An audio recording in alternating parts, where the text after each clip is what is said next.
initially in 1988, I had a guy come into my practice that wanted me to make him a snoring appliance, and I had no idea what the heck a snoring appliance was.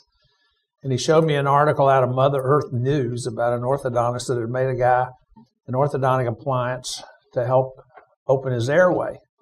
And in doing so, he made this what's called a Herbst appliance that moved the lower jaw forward. And in doing so, it brought the tongue away from the back of the throat that helped open the airway. When you snore, what happens is your airway gets restricted and your breathing, your diaphragm moves like it always has. It's going to pull the same amount of air in. But because your airway is restricted, now the air has to flow through a lot faster. It's like putting your thumb over the end of the garden hose. You've restricted the opening, and now the water has to travel through much faster. That's what happens in your airway when you snore. The air is going so fast, it's accelerating, and it's causing the soft tissues in the back of your throat to rattle. So that's how I kind of got into it. I made my first snoring appliance. Didn't have a clue what the heck I was doing.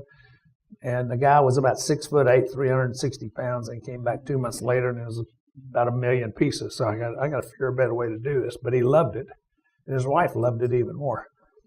So I got involved with that, and over a period of years, have made hundreds of snoring appliances. But I'm sure you've all had the same experience I've had. You've met somebody at a meeting or a chance engagement, and it's like you've known this person for your whole life. And that happened to me in 1990. I was at a Janet Travell meeting in Bethesda, Maryland, and I met a guy, and it was just an instant rapport. We jokingly refer to each other now as the brothers our mothers never knew. And, when you get to have a great relationship with a friend, and you know their family, you become part of their family. And what happened to John as time went on, I noticed this deep sadness in him.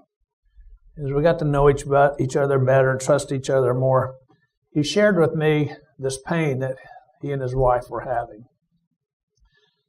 They'd lost one child from cancer at the age of 18 months, their first child. Their second child, born normal, healthy, super little athlete, quick, agile, great soccer player, tennis player, great little horseback rider. And lots of friends in schools, everything's going great. And then in about the 4th grade, she started to stutter. And it got worse and worse, and John and his wife took her to every speech therapist they could find, and they spent probably close to over $100,000, I would think, because they even went to Europe. I mean, they traveled all over the United States trying to help her. And it just got worse. And the worse it got, the worse the kids teased her. And her self-image was eventually destroyed. By the time she was 14, she's smoking a couple of packs of cigarettes a day. She doesn't go to school. She jumps, she cuts school. She's doing other drugs. She's living a very promiscuous lifestyle. She needs money. She turns a trick down the street or whatever. I mean, these are great people, and their hearts are just being destroyed by this activity. And they take her to a child psychiatrist. Nothing happens. Nothing helps. And the speech therapy doesn't help, and she gets madder and madder and angrier, and basically looks at her parents as if, my parents did this. I'm not sure what she thought, but it was as if my parents look at me as if I'm damaged goods or whatever. And so she just made their life a living hell. Well, in 2003, there was a meeting here in Dallas, and John came in from Ohio to spend the weekend with me and my wife. And he and I came to the meeting, and we're standing in the exhibit hall. And a friend of ours came up and said, "There's a guy from Tacoma, Washington here that says he can stop stuttering in 24 hours. And I thought John's head was going to freaking explode. He was going to go kill this guy. I'll run over there, and we meet this guy. His name is Farron Robson. He's a dentist. He passed away a couple of years ago in Tacoma. And he swore he could stop stuttering in 24 hours. And John's getting ready to just attack him. And Farron sees his aggression. And he says, "Well, let me tell you something about your daughter. I'm going to tell you a few traits that I see with people that stutter. And you tell me if I'm right." And he goes into this long list of different things. Does your daughter bite her fingernails? Yeah. Does she have trichotillomania? Anybody here know what trichotillomania is? She pulls her eyebrows, eyelashes out, and cuts herself. And when he said that, John's jaw just went, because nobody could tell why that. And he says, And then a lot of others. She smokes nonstop. He said, you know why she smokes? He said, it helps her breathe. And you go, why in the heck would smoking a cigarette help you breathe? He says, because her airway is restricted, but tobacco is cured with ammonia. So every time she sucks on a cigarette, she's getting a big old blast of smelling salts right down through her lungs. That's why she relaxes. That's why she cuts herself, because it helps her relax. It releases endorphins. And so we go, all right, we'll listen to you some more. And he said, well, why don't you bring her to Tacoma and I'll make her an appliance. And so we go to Tacoma. And I'll be damned. In 24 hours, she quit stuttering.